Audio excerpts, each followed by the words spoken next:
Good evening, and welcome to our study tonight. To begin, let me give you a little bit of an announcement we're kind of excited about.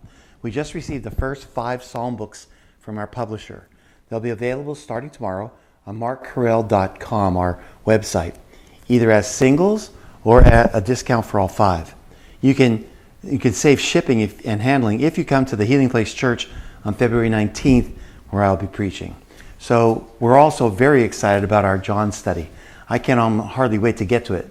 But first, I'd like to give you a little in the news. Lots of news this week. So as we scroll down, let me show you this. The New World Order. Obviously, if you've watched it, or maybe you didn't, there's a fact-checking going on about the State of the Union address. And I just want to be able to brief it for you. Let me tell you what Joe Biden said, and then let's fact-check it. I'm quoting, 2 years ago, the economy was reeling, Biden said. In other words, it was in the tank. I stand here tonight, and with the help of many in this room, we have created 12 million new jobs. More jobs created, he said, in 2 years than my predecessor has created in 4 years. Well, for starters, the job growth under Biden was fueled by a post-pandemic job recovery that started under President Trump. It is true that the U.S. economy has added 12.1 million jobs in Biden's first 24 months, but the economy also added 12.5 million jobs in Trump's final 3 months in office. So actually what he said there was a lie. Then he talked about wages.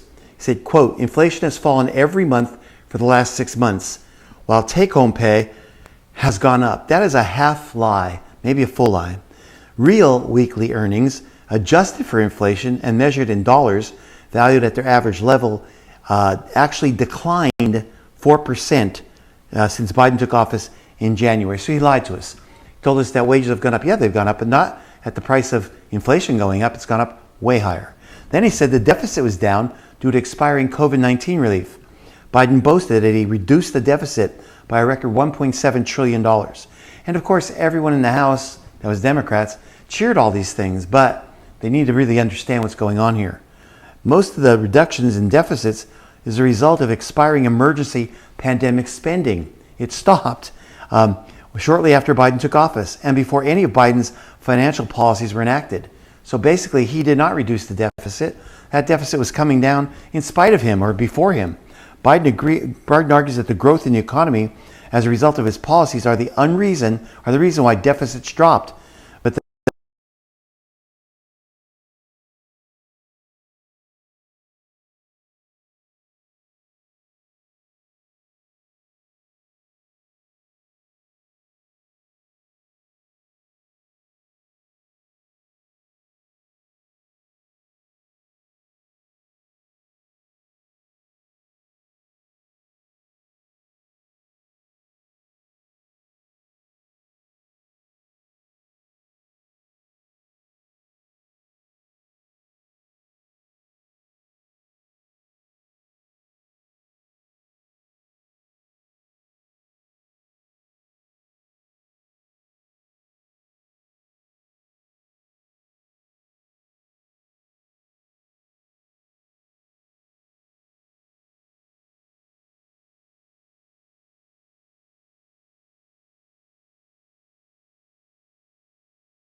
deficit. Biden said, for too many decades, we imported projects and exported jobs. Now, thanks to what we've done, himself, we're exporting American products and creating American jobs. A flat-out lie. According to the latest figures from the Bureau of Economic Analysis, U.S. exports of goods and services totaled over $3 trillion in 2022. But imports of goods and services totaled $3.9 trillion last year. They've grown even faster by about $556 billion from 2021 and $1.1 trillion from 2020. So he lied to us. This is a State of the Union. Then he said Medicare and Social Security. If you watch it, I won't read it, but if you watch it, he talked about how Medicare and Social Security was going to be affected by the Republicans. He got booed by the Republicans. They've never done that. Matter of fact, one person, Representative Marjorie Taylor Greene, shouted out liar, which is really pretty interesting for a State of the Union. He says, all you of whom should know what those plans are. Instead of making the wealthy pay their fair share Some Republicans want Medicare and Social Security to sunset, to go away. Anybody who doesn't, doubts it, contact my office. What he was referring to was an article written by a Republican by the name of Scott. But he said that all federal grants should be reviewed every 5 years. Never mentioned Medicaid and Social Security. So again, another lie. When those lies were trying to get American public who don't know this to be able to say, oh, they're trying to take all our money away. Oh, they're doing this, they're doing that. It's pretty sad that somebody has to dip to that level. Let me remind you that any president has a constitutional duty to give a State of the Union and tell what state the union's in, beginning of every year. Then he talked about lead pipe replacement. While talking about what the bipartisan infrastructure was doing, Biden said, we're also replacing poisonous lead pipes that go into 10 million homes in America, 400,000 schools and children's centers. So every child in America can drink the water instead of having permanent damage to their brain. Sounds like everybody wants that, doesn't it? The unfortunate thing is they can't afford to do it. They've only allocated $15 billion to do it. It's going to take $50 billion. So they're not going to do that. The last thing he said was infrastructure. He repeated a claim that he made in last year's State of the Union. We used to be number 1 in the world at infrastructure. We're sunk to number 13 in the world. And of course, his catchphrase was, we've got to do better. All through it, we've got to do better. Well, the Washington Post's Charles Lane said, the countries ranked higher than the U.S. were much smaller, very much smaller, and not comparable to a country as large as ours. When considering the largest countries in the world, both geographically and in terms of population, the U.S. comes first in terms of infrastructure on the list. I'm going to say this, and I'm going to say it boldly. Joe Biden is a liar. The state of our union is not strong. He came at the end and said, the state of our union is strong because the people are strong. Those two things do not go hand in hand. The State of the Union its strength is based on the economic growth, on the amount of wages that go through, job. When you say we're strong, the State of the Union is strong because Americans are strong, that's a lie. When Americans are strong, you can still have a weak State of the Union. The state of our union is pathetic, and he knows it. But as Biden wants you to know, in an indirect way, he's going to run for another office. So this is his first political speech that's going to try to be his campaign slogan. We must do better. I promise you that's going to be his campaign slogan. Let's talk about Israel. We talk about the Biden administration. That's Blinken. On Monday, U.S. Secretary of State Anthony Blinken arrived in Israel for a 3-day visit, becoming the highest-ranking U.S. official to visit Israel since Benjamin Netanyahu was reelected as prime minister. During those 3 days, Blinken made several remarks showing that the Biden administration's duplicitous policies concerning Israel. First, he criticized Netanyahu's judicial reforms. He's criticizing what he's done, his human rights, obviously poking the fact that they're defending themselves. Secondly, meddling in Israel's foreign affairs. He had the nerve to talk about Israel building program and how they have to curtail it. Third, the Temple Mount. In the same speech, Blinken stated the importance of maintaining, quote, the historic status quo at Jerusalem's holy places, including the Temple Mount, and he called it Haran al-Sharif. That's choosing to refer to Judaism's holiest site by the Arabic term. 4, anti-Jewish status quo. In addition to Blinken's statement dedication to the status quo, he said it had the potential to exacerbate tensions and to promote violence. In other words, whenever the Jews go up to the Temple Mount, although they can do that. Then inappropriate prayer. Speaking to reporters on Monday, Blinken invoked a prayer while mourning the new Jews murdered by Palestinian terrorists on Friday. He says this, on Shabbat, Jews around the world recite the Ma'atova. Part of the prayer reads, your great love inspires me to enter your house, to worship in your holy sanctuary, filled with awe for you. I love your house. Ma'atova is only recited in the morning entering the synagogue, and the attacks took place at night as the Jews were leaving the synagogue. The prayer begins with Numbers 24, verse 5, describing how Balaam, a non-Jewish sorcerer, was sent to curse the Israelites. He is instead overcome with awe at the splendor of the Jewish camp centered around the tabernacle. So it really doesn't have anything to do with what he was talking about. And lastly, equating Palestinian casualties to Israel. Equating. In an address to the media after the meeting, Blinken expressed condolences and sorrow for the innocent Palestinians who lost their lives in the in the violence over the past year. Then 7, not lastly, writing a $1 billion check for terrorism. At the meeting, Blinken pledged an additional $1 billion in aid to the Palestinian Authority. President Trump stopped that because of the Taylor Force Act, which makes it illegal to give economic aid to the Palestinians until they stop paying stipends to the martyrs, or what they call them. 8, two-state solution blaming Israel. He also cited the U.S. commitment to a two-state solution, which would create a Palestinian state inside Israel with its capital in Jerusalem. And lastly, praising Abbas for countering terrorism. Blinken praised Abbas for his consistent and resolute stance against terrorism.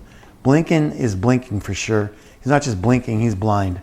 Let me give you a little bit more what's going on.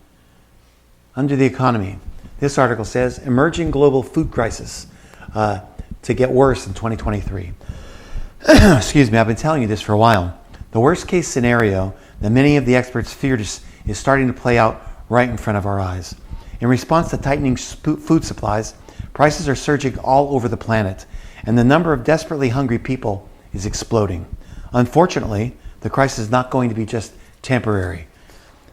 Reuters is admitting that the hunger crisis in Africa has now become, quote, bigger and more complex than the continent has ever seen. And we all know that Africa had so many famines, but this one is larger than anyone they've ever seen. Meanwhile, in the Middle East, a severe shortage of wheat is forcing many Pakistanis to wait in line for hours to receive a single bag of wheat. Would you wait in line for hours to receive one bag of wheat or flour? If you were desperately hungry, you would. In South Africa, seemingly endless civil unrest has intensified the very serious shortages that are happening in Peru. As the anti-government protests in Peru show no signs of ending, the country is currently facing a shortage of basic products, including food items and fuel. And on the other side of the globe, Australians are growing increasingly frustrated about the very painful potato shortage that has gripped that nation. In previous decades, there have been times where there have been localized famines in various parts of the world. Yes, we've always had them, but what we're facing now is global. It's an end time sign. Whenever you see something global, a pestilence like AIDS, a pestilence like COVID, a famine that's global, then that's because of an end time curse that we see coming. According to the New York Times, food shortages are, quote, causing intense pain across Africa, Asia, and the Americans. So, U.S. officials are especially worried about Afghanistan and Yemen, which have been ravaged by war. Egypt, Lebanon, and other big food-producing nations and importing nations are finding it difficult to pay their debts and other expenses because costs have surged so high. Even in wealthy countries like the United States and Britain, soaring inflation, driven in part by the war's disruption, has left poor people without enough to eat. This is extremely serious. And of course, we probably all read or heard about the balloon that came over the continental United States. This one says, is its Chinese balloon, is it a dry run for an EMP attack? I said it as soon as I heard of the balloon coming over. The Washington Examiner warned that a Chinese spy balloon that was being watched as across the United States could have been a dry run for an EMP attack. The electromagnetic pulse attack, EMP, would be triggered by a nuclear explosion at an altitude. It would disrupt the electronics in a massive region. And earlier warnings have said that it could take down America's electronic grid, destroy basic functions like banking and deliveries, and ultimately kill millions. And we let it cross. Biden let it cross our continent, our country, America, and didn't shoot it down when he could have, when it started to first enter our country. There's the Chinese spy path. Came from China, went over the Aleutian Islands, Bering Strait, Aleutian Islands, into northwestern Canada, down over Montana. And by the way, I've been to Montana. It is loaded with nuclear sites, loaded. Went over the nuclear sites, then came out to South Carolina, and they eventually shot it down over the ocean. And don't tell me Biden wanted to shoot it down first. He came out and said, well, I wanted to shoot it down, but the Pentagon said that I couldn't. That's baloney. He is the commander-in-chief. Since when does the Pentagon have a say in what he could do? His indecision could have cost us greatly. WorldNet Daily has reported that on the threat from an EMP for years, as the nation has no effective barrier to such attacks. We are very much vulnerable. And when Washington lied to us again that 3 such balloons flew over the U.S. during Donald Trump's administration. Yet every single person in Donald Trump's administration says that's an absolute lie. They didn't know anything about it. And by the way, if it did, Trump would have shot it down probably right close to China. He would never have let it do that. And China wouldn't have dared test Donald Trump. A high-altitude balloon could be designed, created, and launched in a matter of months. There is nothing to prevent several hundred pounds of weapons material from being delivered at altitude. And by the way, this balloon was steerable. They could actually guide it. If it wasn't spotted by a civilian, we would never know about it. They would never have told us. And let me tell you something, they would have never shot it down because Biden is weak. China's recent balloon flyover the United States is clearly a provocation and an aggressive act. It was most likely a type of dry run meant to send a strategic message to the USA. We must not take this for granted. And by the way, as I continue on, what do you think they would have done if we sent a spy balloon over their nation? They would have immediately shot it down. Imagine the consequences of a balloon EMP attack that damages and destroys electronic systems at the speed of light. Within an EMP field with a radius of hundreds of miles, virtually any nuke detonated anywhere over the eastern grid would collapse the entire eastern grid of America, not just the area within the EMP field, because of cascading failures that would ripple outward. In an electromagnetic pulse, an EMP attack, a small nuclear weapon delivered on a satellite or a balloon is exploded at high altitudes, resulting in a burst of electromagnetic energy that could cause a nationwide blackout of the electric power grid, the shutdown of critical infrastructure relying on the grid, which could last as long as a year, will affect communications, transportation, food and water supply, and sanitation. And Biden last week put us all in direct danger of going back to the 1800s. A missile-delivered EMP of sufficient size, exploded high enough above St. Louis, for example, could basically fry the electrical system of the entire United States and those of the main populated parts of Canada and northern Mexico. It's a doomsday scenario. Imagine most of the United States with no electricity, no ATMs, few working vehicles, few functioning hospitals, no delivery of prescription medicines or food or fresh water or sewage treatment. Most of the U.S. population could be reduced to a lifestyle like that of the 1800s. EMP Commission estimates project a death toll of 90% of the population within a single year. Were something like this nature to happen, remaining authorities would be overwhelmed by civil unrest decimating the dwindling population as they fought for their survival. The threat could come, they warned from any source, including North Korea, China, as well as Russia and Iran. And what did Biden do? Absolutely nothing. That is unconscionable. He put every single one of us at risk. For that alone, you'll never hear it, he should be impeached. For that alone. This man is indecisive. When he does decide to take people out of Afghanistan, our troops, they get slaughtered. And so this man, when he decides something, it's wrong. When he has indecision, it's wrong. So we're looking at a powder keg of an administration. Thank God nothing has happened yet that's that serious. Let me give you this one. And these are all this is under, well, it's still under war, but no, it's under religion. I have several of them tonight. This one's very interesting. Democrat senator wants to see children protected from vacation Bible school. You heard me, right? Driving kids to vacation Bible school would become a misdemeanor in Nebraska if a recent proposal by Nebraska Senator Megan Hunt passed into law. Hunt's amendment, filed on January 23rd, defines a religious indoctrination camp as a camp, vacation Bible study, or school retreat, lock-in, or a convention held by a church, youth group, or religious organizations for the purpose of indoctrinating children with a specific set of religious beliefs. But I guess she's okay with public schools brainwashing our kids with woke and putting them into all kinds of other ideals and ideologies. She is giving this amendment. It must be hard to serve as a progressive Democrat legislator in a chamber with a permanent Republican majority. But surely Senator Hunt could do better. With all her energy and creativity, there must be some way she can work to improve the lives of her constituents in a way that is respected by her GOP colleagues. Instead, she simply wants to gum up the legislation gears with a pace thick with bitter irony. Her pro-life and a pro-LGBT worldview and value system, one might even say her religion, stands so entirely opposed to the state's conservative majority that she believes obstructionism is the most productive use of her time. How else do you explain an amendment that proposes, instead of barring kids from attending drag performances, let's ban them from attending Bible camp and vacation Bible school? As we continue in the category of religion, Catholic school suspends student for holding biblical beliefs about gender. You heard me right. It's Catholic school. A student at a Catholic high school has been suspended for the rest of this year for holding biblical beliefs.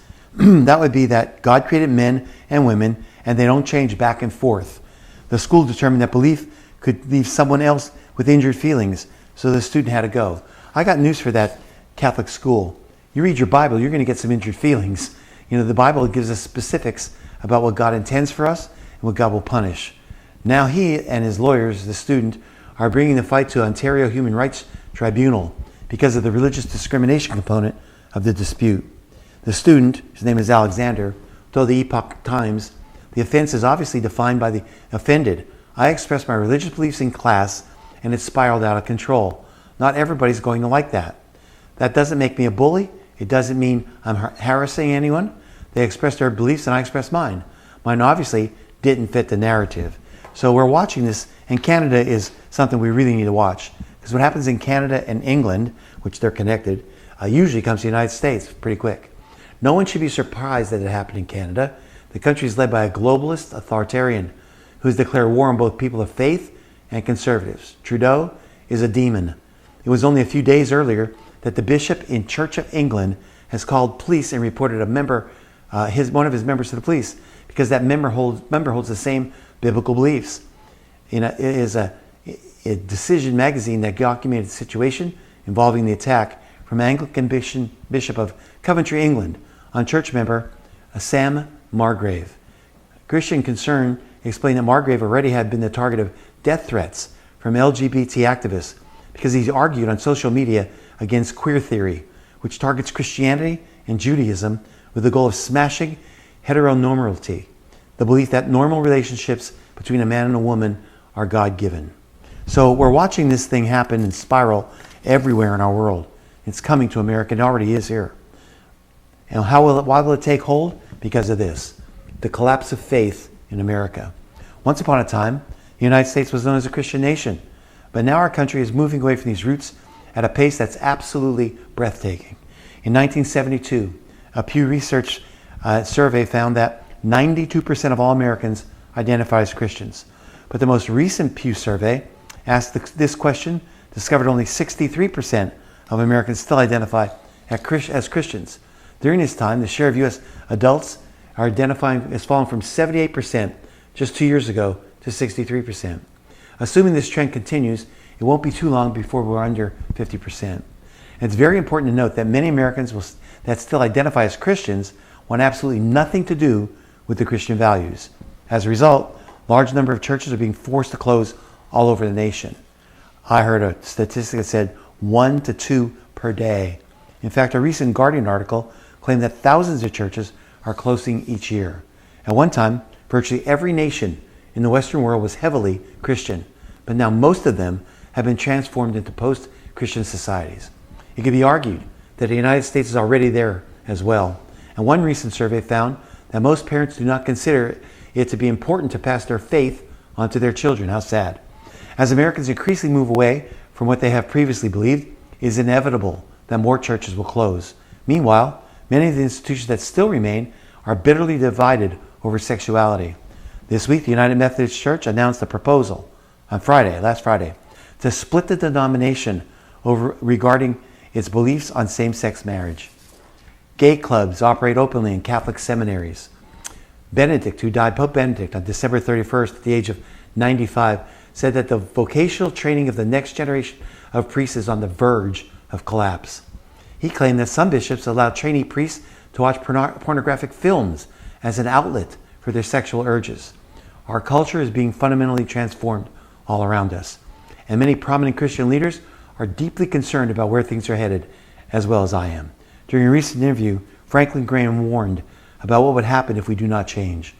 I know where we're going, he said. I've read Revelation. I know what's getting ready to happen to this world. Judgment is coming. Graham continued, God is going to judge this earth for the rejection of his son, and there's going to be a great price to pay. But even though our society is rapidly moving away from religion, more evidence that violates the Christian faith continues to emerge. All over the Middle East, by the way, vast numbers of Muslims are becoming Christians after having supernatural experiences with Jesus. Just as he has done throughout the past 2,000 years, Jesus is still showing people that he is alive. Sadly, many Americans simply don't care. Our nation is choosing to reject faith like never before. And right now, there are no indications that this is going to turn around anytime soon. Speaking of moral decay, this is interesting. Satanic Temple launches an abortion clinic named after the Catholic Supreme Court Justice. If you want to see something shocking and hear something shocking, the facility is located in New Mexico. It's named the Samuel Alito's Mom's Satanic Abortion Clinic. That's Sam Alito. In June, Justice Alito, along with the rest of the Supreme Court, overturned Roe versus Wade. And for doing that, Satanists are up in arms. The Satanic Temple website includes a cartoon. It's an image of a woman, presumably Alito's mother, saying if only abortion was legal when I was pregnant. TST Health is a virtual clinic, satanic clinic, that, quote, provides free medication abortion services to those participating in their religious rituals. What we're seeing here is the outright bold push of Satanism. And another article, not related to it, but talking about Satanism, not related to the clinic, came up this week. Sam Smith wears a devil horn top hat during controversial Grammy performance of Unholy. Sam Smith and Kim Petras took to the Grammy stage Sunday night to perform their controversial hit song, Unholy. During the performance, Smith donned a devil horn top hat. Petras danced in a cage, and fire and red lights illuminated the stage. The performance was introduced by Madonna. Madonna then asserted, if they call you shocking, scandalous, problematic, provocative, or dangerous, you are definitely onto something. The fiery performance sparked backlash on social media, with many Christians and conservatives labeling the performance evil and diabolical. Don't fight the culture wars, they say. Meanwhile, demons are teaching your kids to worship Satan. This one article said I could throw up. Conservative political commentator Liz Wheeler tweeted. So we're watching it. It's bold now. It's brazen. It's coming out. And we're watching America open the gates to hell. And we're seeing that. Thank God that you and I are saved. Thank God that we're of another kingdom. Thank God that the Lord's coming back to save us from all this. But we also need to know this is our day. It's our day to reach people because the enemy has certainly tried to do his best. The Bible says in the last days there'll be earthquakes. At least 2,700 people killed after magnitude 7.8 earthquake strikes Turkey, Syria. And that may be way up. That was February 6th. So the 7.8 earthquake struck southeastern Turkey. The initial quake hit the city of Gaziantep. And it was about 12 hours later, a second powerful tremor, a magnitude 7.5, hit north of where the first quake struck. It was not an after effect or an aftershock. Second quake was an independent earthquake. The first quake was the largest ever recorded in the country. An additional 9,700 people in Turkey and 2,000 people in Syria have been injured by it. The World Health Organization has warned us that the death toll from the powerful quake can rise eightfold to almost 25,000 people. Turkey's President Erdogan has called on the world for help amid the disaster. So far, 45 countries, including the United States, Israel, Germany, France, Russia, and Iran, have offered aid to the nation.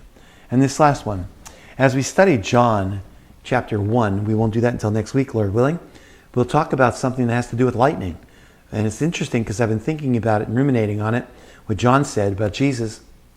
But this week, a report came out, and listen to this, Discovering Lightning's Path. Long time ago, I preached on lightning's path. It was something that most people didn't understand how lightning is. We used to see a bolt of lightning, and we think that's the lightning. It is not. Benjamin Franklin discovered that lightning was caused by electrical discharges from the clouds. Almost 3 centuries later, high-speed photography in the 21st century has revealed precisely how a lightning discharge happens, and is much more complex than previously thought. Normally unseen, negatively charged branches, called leaders, fork their way from the cloud toward the ground. Meanwhile, positive leaders grow upwards from high places, like lightning rods. When the two leaders make contact, the electrical connection is completed and a channel is made.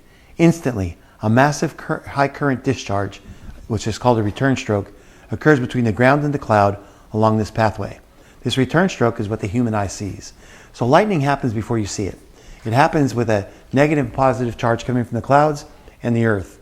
And as they get together and they meet, that's when you see the lightning bolt. The scientific phenomenon bears a striking resemblance to the Creator's own description of lightning. The Bible is absolutely amazing. God challenged the patriarch Job, quote, "Who has divided a channel for the overflowing water, or a path for the thunderbolt, a way of lightning for the thunder?" How fascinating that modern high technology equipment has revealed details of the Creator's design of this part of the Earth's electrical system that fits so precisely to the Bible's own description, written 4,000 years ago. That's in the news. I know it's not always comforting, but in the news is something that we definitely need to hear about, because there are things happening all around us that not only are shocking and not only for some scary, not for us, but they also tell us how close Christ is. So I'm excited to give you in the news because it makes us aware of what's happening that you don't get from all our social medias or our media networks. Tonight,